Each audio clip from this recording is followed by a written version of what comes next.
네, 이것이 이슈다. 조금 전에 자료 화면으로 보셨습니다만 박근혜 대통령의 방미 외교가 계속되고 있습니다. 네, 오늘 이 시간은 남광규 고려대 아세아문제연구소 연구교수, 서상민 국민대 중국인문사회연구소 연구교수, 그리고 신인균 자주국방 네트워크 대표, 이렇게 세 분과 함께 박근혜 대통령의 방미 행보를 다각도로 좀 짚어보겠습니다. 세 분 어서 오십시오. 네, 안녕하세요. 안녕하세요. 예. 조금 전에도 이제 화면에 나왔습니다만은, 예, 박근혜 대통령의 중국 전승절 참석, 상당히 중요한 사건이었고, 그 전승절 참석을 전후해서 미국 일부긴 합니다만, 야, 이거 한국이 너무 중국에 기울어지는 것 아니냐, 뭐 이런 얘기들이 없잖아 있었습니다.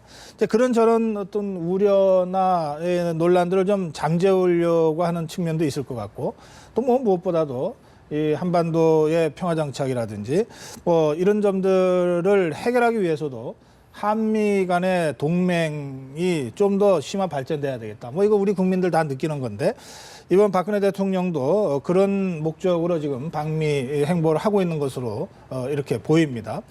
지금까지의 박근혜 대통령의 방미 외교 행보 세 분은 어떻게 평가하시는지 짧게 평가 말씀부터 좀 듣겠습니다. 남광규 교수. 예, 아무튼 이제 이번 방미가 역시 그 미국 내에서 지난번 우리 박 대통령의 중국 정승절 참석 이후 들고 있는 중국 경사론에 대한 그 부분을 좀 불식시키기 위한 것이 아마 가장 큰 이번에 어떤 방미의 좀 목적 중에 하나가 아닌가. 그런 의미에서 지금까지는 우리 대통령께서 그런 데 포커스를 맞춰가지고 계속 한미 동맹의 중요성, 또 한미 동맹의 가치 이런 걸 역설하시고 강조하시고, 네. 또 미국도 사실 동선을 가지고 뭐 펜타곤 또 바이든 부통령과의 개인 한담, 또 뭐 박근혜 대통령의 어떤 그 사진을 가지고 로즈 가든에 또 특별히 이렇게 뭐 이런 모습을 봐가지고 역시 한미 간에 한미 동맹이 아주 강고하다.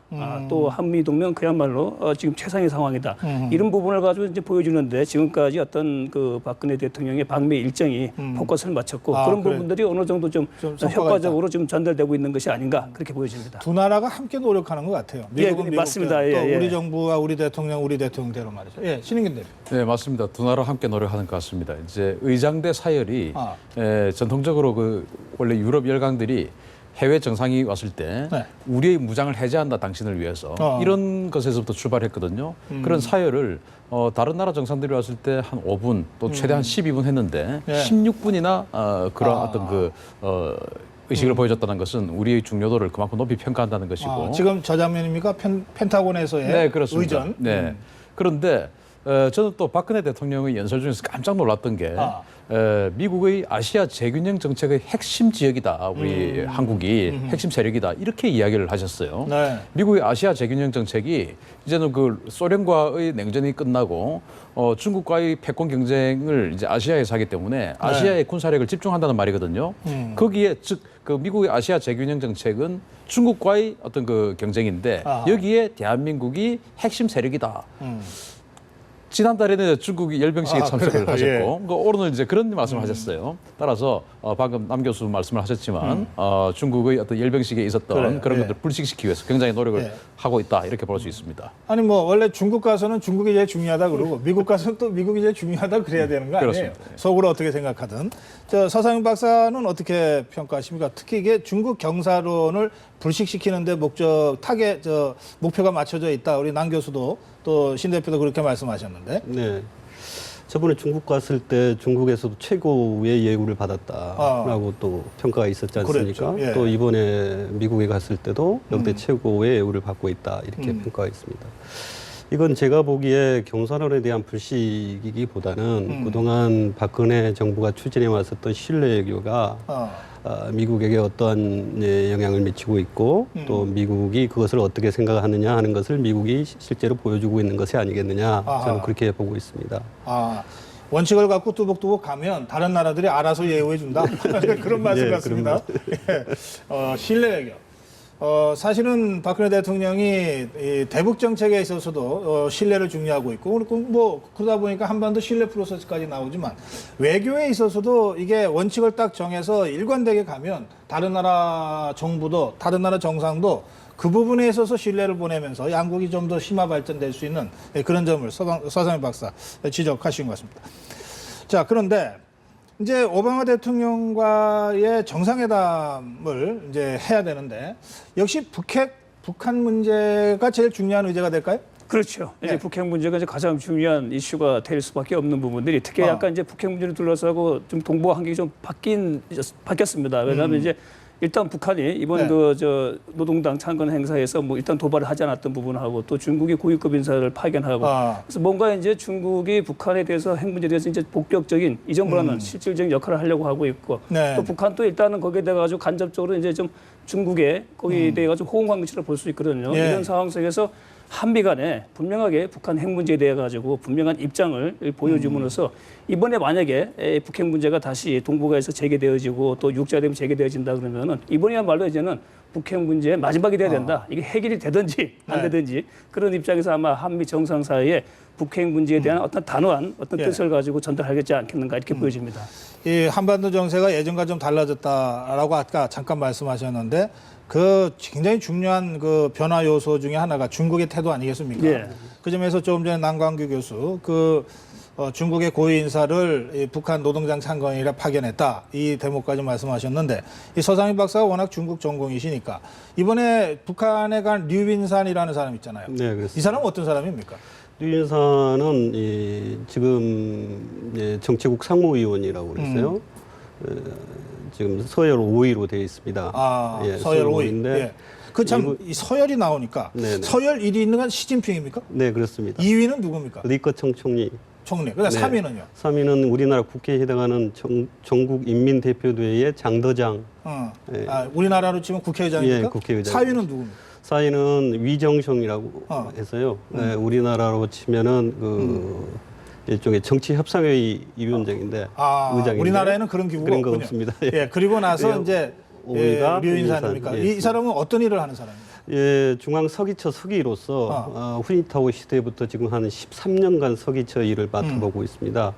그래서 중국 공산당 내에서 중국 당무, 즉 당의 업무들을 총괄하고 있는 것으로 보입니다. 당 업무를 총괄한다. 그래서 그럼 사실 공산주의 국가에서는 당이 최고인데 네, 그 그렇습니다. 당을 총괄하는 사람이군요. 네, 그렇습니다. 그러면 당 서열 5위라고는 하지만 네. 굉장히 비중 있는 사람이 네. 이번에 북한에 갔네요. 그렇습니다. 그러니까 총서기가 시진핑이기 때문에 시진핑을 대신해서 갔다 이렇게 볼 수가 있겠습니다. 그렇군요. 그러면 이걸 어떻게 해석해야 됩니까? 이런 비중 있는 사람이 북한에 갔습니다. 그리고 북한은 엄포는 났지만 결국은 미사일도 발사 안 하고 또 핵실험도 하지 않았어요. 안 한 건지 못 한 건지 잘 모르겠습니다. 우선 군사적으로 이게 안 한 겁니까? 못 한 겁니까? 안 했죠. 안 했다. 네. 그런데 이제 여러 가지 안 할 수밖에 없는 상황들이 북한 주변에 펼쳐지고 있죠. 방금 이제 중국 말씀을 하셨는데 중국이 사실 지금 아주 그 북한에 대해서 전향적인 그런 태도로 좀 나오고 있는 것 같아요. 그리고 중국도 그렇고 북한도 그렇고 어떤 그 미국의 군사력이 심상치 않다라는 것을 좀 느끼고 있는 것 같습니다. 왜냐하면 이란과의 협상이 끝났지 않습니까? 그 이란과 협상을 하는 몇 년 동안 미국은 이란을 언제라도 공격할 수 있도록 추가 증원 없이 공격할 수 있도록 페르시아만에 항상 두 척의 항공모함을 배치해놓고 있었어요. 그런데 이란과 협상이 끝나고 나서 페르시아만에 항공모함이 한 척도 없습니다. 이제 필요 없어졌으니까. 이제 전부 다 그게 이쪽으로. 그 본토로 가서 수리하고 있습니다. 이제 그동안 그 힘들었기 때문에 이제 수리를 하는데 수리가 끝나면 어떻게 하겠습니까? 아시아 재균형 정책으로 돌아오는 것이죠. 괌으로 오든지 그렇죠. 그렇게 되면 오든지. 지난 그 2013년도에 전쟁을 북한이 하자고 했을 때 3차 핵실험 이후에 그때 우리 그 서태평양에 그 조지 워싱턴 항모가 있다가 니미츠라는 항공모함이 추가로 더 들어왔습니다. 그래요. 두 척의 항공모함이죠. 지금 사실은 뭐 그 작게 5027에 6척의 5척의 항공모함 그러는데 두 척이면 사실 전쟁할 수 있습니다. 그러한 어떤 그 미국의 군사력의 여유, IS 상황에만 빠져들지 않는다면 미국의 군사력이 사실 여유가 있습니다. 알겠습니다. 이러한 상황을 중국도 북한도 알고 있는 것이죠. 그래서 북한도 감히 도발하지 못했고. 그래서 그런 어떤 그 미국의 여유 있는 군사력 그리고 중국의 또 그동안과는 다른 어떤 그 압박, 시진핑 체제 들어와서 압박 이러한 것들을 북한도 조금 예민하게 생각하고 있지 않은가 생각합니다. 알겠습니다. 중국이 실제로 북한을 억제 또는 억제하기 위해서 그냥 외교적인 수사를 몇 마디 던지는 게 아니라 실제로 움직이고 있는 것 같아요. 어떻게 그렇습니다. 보십니까? 그게 이렇습니다. 그러니까 북한의 영향력을 행사하기 위해서는 일단 북한하고 친해둘 필요가 있습니다. 예를 들면 북한을 한 3년 동안 안 봤다가 갑자기 이거 해라 저거 해라 할 수가 없는 것이 아니겠습니까? 어쨌든 북한도 그 국가니까. 네, 그렇습니다. 그래서 중국은 이번에 그 노동당 창건일 때 갔던 것도 중국과의 관계를 개선함으로써 중국에 대한 영향력을 더 확대하고자 하는 의도가 있었다고 보고요. 예, 전승절에 참석한 거, 황병서가 한 거. 네, 그렇습니다. 그게 먹힐 수 있었던 것은 아까 말씀하셨습니다마는 지난 그 천안함 사태도 그렇고 연평도 포격 사태도 그렇고 그 다음에 최근에 있어서의 목함 지뢰도 그렇고 중국이 실질적으로 한반도의 긴장이 중국의 이익이 되지 않는다. 국가에게 부합하지 않는다. 예, 부합하지 않는다. 이것은 미국에도 마찬가지일 것이다. 이렇게 보고 있는 겁니다.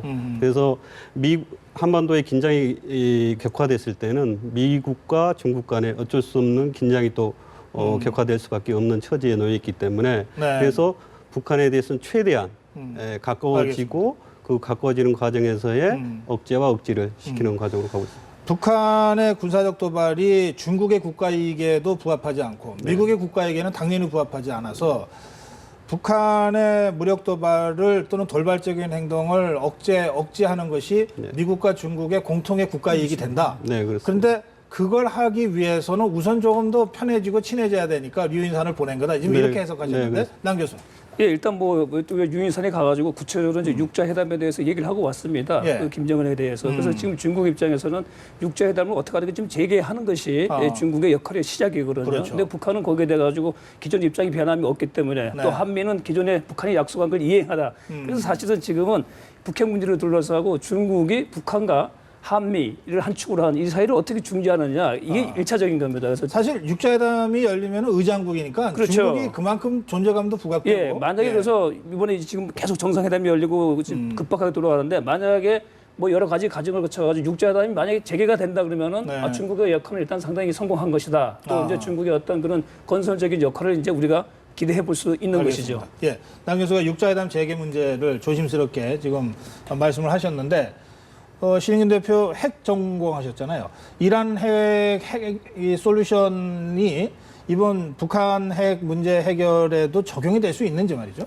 적용을 하고 싶을 겁니다. 그리고 또 적용을 해야 된다고 보는데 이란 핵과 북한 핵의 차이점이 있는데 이란 핵과 북한 핵 다 투 트랙이었습니다. 뭐냐면은 군사적 압박, 경제적 압박이었는데 이란과 북한의 차이점은 뭐냐면은 이란에게는 강력한 군사적 압박, 강력한 경제적 압박이 들어왔는데 북한에게는 상대적으로 아주 느슨한 군사적 경제적 압박을 했습니다. 이를테면 항공모함 한 척 있죠. 이란은 두세 개 갔죠.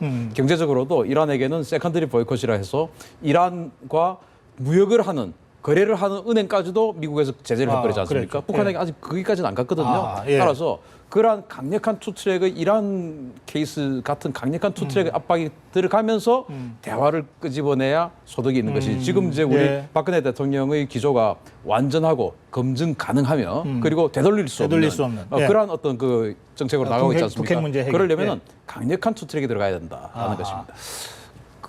이렇게도 볼 수 있습니까? 그동안 미국의 세계 전략상 더 급하고 더 위험성이 높다고 인식됐던 게 이란 핵 문제여서 1차 그것의 해결에 집중하고 북한은 더 사고치지 않도록 관리하는 정도만 했다가 이제 급한 이란 문제가 어느 정도 해결이 됐으니까 이제 북한 쪽으로 조금 힘을 집중해서 한번 풀어보겠다. 이렇게도 볼 수 있습니까? 그렇죠.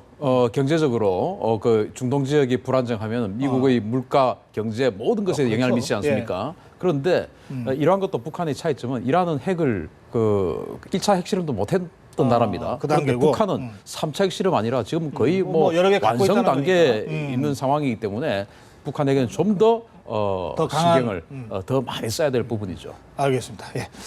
자, 그리고요. 이 박근혜 대통령이 미국으로 출국하기 직전에 한미 정상회담을 마치고 오면 한일중 삼국 정상회담이 기다리고 있습니다. 이렇게 표현했거든요.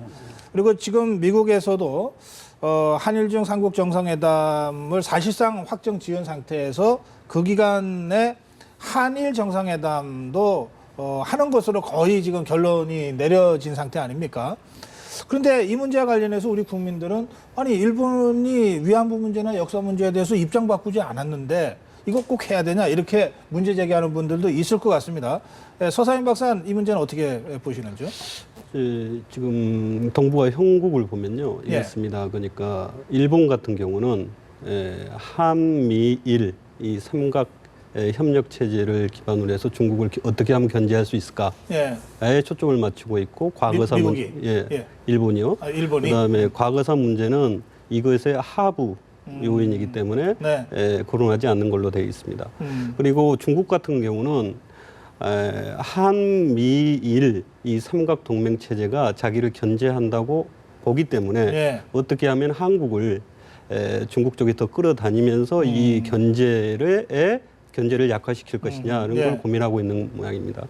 그래서 요 시점에서 와서 한국과 중국과 일본의 이 정상회담은 이렇게 짜여진 이 구도 속에서 어떻게 동아시아에서 평화와 안정을 유지할 것인가 하는 문제에 초점을 맞춘 회담이 되지 않겠느냐. 뭔가 그 절충점을 우리나 일본이나 중국이 잘 찾아내야 되겠네요. 예, 일단은 그러니까 공통점은 이제 핵 문제이기 때문에 아마 한미 정상회담에서 이제 한미일의 삼각 동맹 이제 공조 회복이죠. 이런 부분은 아마 이제 그 북핵에 대한 공조 강화 뭐 그런 측면에서 아마 한일 관계 개선이 미국으로서는 필요하고 또 그걸 지금 요구하고 있는 상황이고 우리로서는 이제 더 이상 한일 관계를 가지고 계속 이 상황으로 가기는 좀 그렇다. 그래서 정치 안보적인 문제하고 다른 한일 간의 이슈하고는 좀 분리해서 가야 된다는 것이 우리 정부의 입장이고 아베 같은 경우로 뭐 지난 8월달에 뭐 사과가 진정한 사과는 아닌 것 같지만 뭐 그 정도로 일단 뭐 한국으로 받아들이고 이제 실무적으로 들어가기 때문에 그래서 아마 우리 대통령께서도 아마 만약에 한일 정상회담이 열리면은 위안부 문제에 대해서 아마 언급은 하겠지만은 뭐 그것이 아마 한일 정상회담의 어떤 가부나 주요한 이슈는 아닐 것 같아요. 우선적으로는 이제 북한 핵 문제나 알겠습니다. 동북아의 안보 문제가 좀 우선일 것 같습니다. 역사 문제나 위안부 문제에 대한 원칙 입장은 그대로 견지하되 현실적으로 요구되는 한일 간의 외교 정상화 이 문제를 더 이상 외면하기는 어려운 처지가 돼 있다 이런 말씀이네요. 알겠어요. 자 그런데 그 신익인 대표.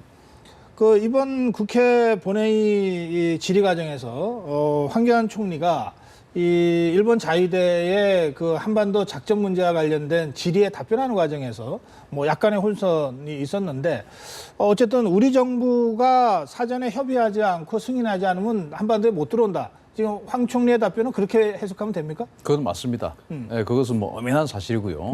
다만 이제 군사적으로 봤을 때 이제 남북 간의 전쟁이 발생을 했을 때 일본이 도와주면 군사적으로 유리한 건 사실입니다. 왜냐하면 일본군도 사실 강하지 않습니까? 일본 그렇죠. 자위대가. 그러한 자위대 전력이 우리를 도와주고 또 특히 그 바다 부분의 뭐 여러 가지 어떤 그 북한 잠수함 전력에 대해서 일본이 좀 맡아주면 굉장히 유리하죠. 그러나 이 부분에 대해서 우리가 북한과의 어떤 그 분쟁을 통한 통일을 할 때 일본의 도움을 받고 통일을 했다면 과연 역사가 통일 대한민국을 정당하게 평가를 해줄 것이냐 말 것이냐를 또 고민해야 됩니다. 따라서 그러한 부분은 소탐 대실을 할 가능성도 있거든요. 따라서 군사적으로는 분명히 일본이 도와주는 이익인데 그렇지 역사적으로 보면 또 그렇지 않을 수도 있다. 명분적으로 보면. 따라서 방금 그 앵커께서 질문하신 우리가 허락하지 않으면 일본 자위대가 못 들어오냐?